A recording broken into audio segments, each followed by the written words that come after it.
Should women of the African diaspora boycott toxic black masculinity? There is an unresolved gender war.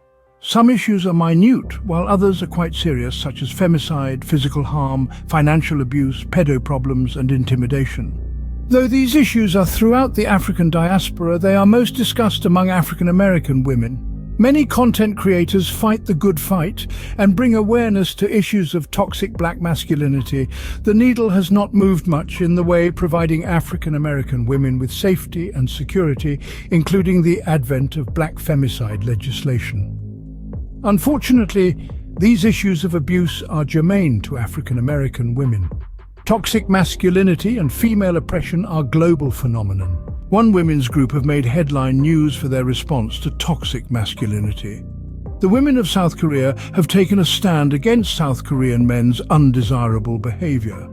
They have boycotted dating, marriage and pregnancy, making South Korea the leading nation with extremely low birth rates. These not only refuse to date or marry men, they refuse to purchase goods and services from males. The question must be posed: if African American women are experiencing such dire conditions at the hands of African American men, why haven't African American women boycotted their men? African American women boycotting African American men would not be difficult for them because, according to statistics, African American women outnumber African American men 7-1, hold more college degrees, certifications, own more businesses, own more homes, and are more employed. In fact, it would be easier for African American women to turn the tables on their men because, on face value, the United States government pretends to support women's rights and value women live. Though the removal of the federal protection of Roe v. Wade says otherwise. However, that is a topic for another video.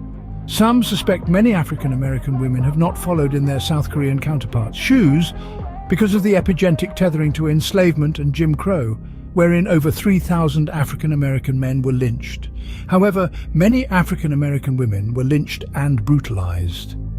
Some believe modern-day racism and white fragility and police murdering of unarmed African American men could be a factor as well.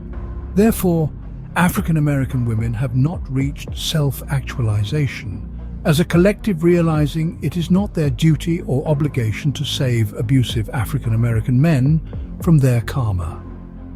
African American women must realize how to love themselves and their helpless children, who many of these men have physically, mentally, emotionally, and financially abused, neglected, and abandoned. It is possible that the boycott that African American women need to give African American men may not look exactly like that of South Korean women, but it is self-evident that African American women and women of the African diaspora need to put their mental, emotional, physical, and financial well-being above their male counterpart. To wrap up, please subscribe, like, share, and comment. This has been your host, Sheridani, with the basket weaving degree.